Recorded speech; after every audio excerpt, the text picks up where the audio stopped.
नाही, कारण बिबट्याला चांगलं रक्त लागतं, आमचं रक्तच खराब झाले नाही का. ते म्हणून काही मोचोळ लागतं, काही बरोबर नाही आहे, धर्माचरण नाही, काही नाही, काही नाही, काहीच नाही, रक्तच चांगलं नाही तर काय उपयोगाचं, याला खाऊन तरी काय करायचं. ठीक आहे, बिबटे अंगावरती विनाकारण झेप घालत नाहीत, त्यांची खोडी काढली तरच. बिबटे जर त्यांना भूक लागली तरच ते त्या प्राण्याला घेऊन जातात, हल्ला करतात. भूक लागली नाही तर ते काहीच करत नाही. एकमेव माणूस असा आहे रिकामे उद्योग करतो. आलं का लक्षात. पोट भरलं असलेलं तरी सुद्धा तो जमा करतो. स्वार्थी, जगाच्या पाठीवर सगळ्यात स्वार्थी जर कुणी असेल तर तो मनुष्य आहे. लक्षात घ्या. किती दोष आहे त्याच्याकडे. दोषाचा कुरुठा म्हटलेला आहे, मोठा संग्रह दोषाचा.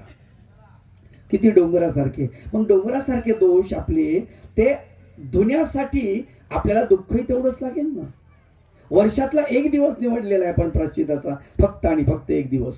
या एका दिवसामध्ये येऊन इथे आपण प्रायश्चित करतो, बाबांना आपले दोष सांगतो. बाबा मी पापी आहे, मुळादी आहे, प्रमादी आहे, मूर्ख आहे, पशु आहे, ठीक आहे.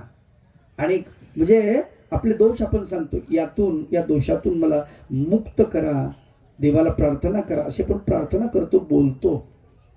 दरवर्षी आपलं प्रायश्चित चालू असतं नाही का. बाबा दोष सांगतात, आपण ऐकतो.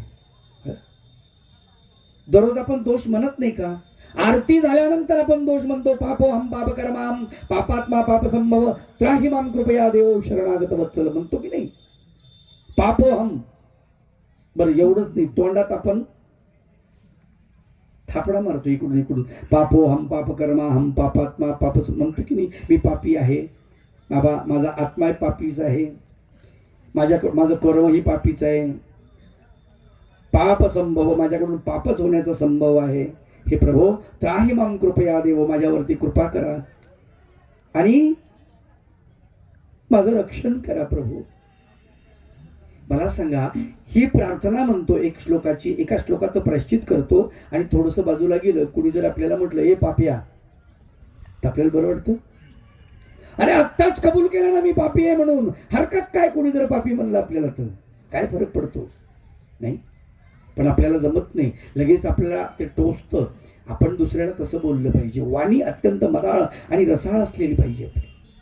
स्वामी चक्रधर महाराजाच्या तत्वज्ञानाचा विचार करत असताना आपल्याला एकटं यायचंय आणि एकटं जायचंय. लक्षात ठेवा. अकेला, ते कुठलं तरी चित्रपटाचं गाणं ऐकलं होतं, चल अकेला चल अकेला, तेरा राही पीछे रह गया, तेरा मेला पीछे रह गया राही, चल अकेला. अकेलं जावं लागतं, एकटं एकटं. काहीच नाही, कपडे सुद्धा नाहीये. महानुभाव साधकांनी एक सुंदर भजन केलेलं आहे, प्राचीन जुनं भजन आहे. नगीन यावे नगीन जावे, नगीन कुडीधन मातेला, निदान नाही कोणी कुणाचं, हे मज असनी होय त्याला. लक्ष येऊनी हिंडता प्राणी, नरदेह एखादा सापडला.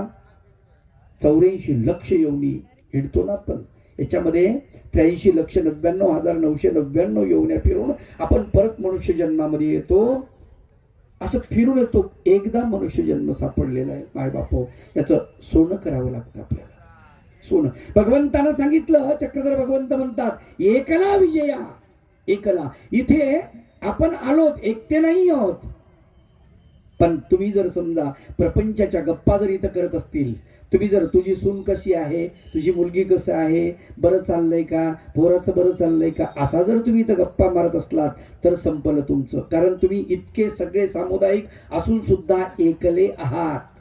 एकटे खूप जरी असले पण त्यांच्यामध्ये एकची वासना, एकची अवबोध, तोची व्हावा, तोची भेटावा, हा जर उद्देश असेल आपला, परमेश्वर झाला पाहिजे आपल्याला, तोच आपल्या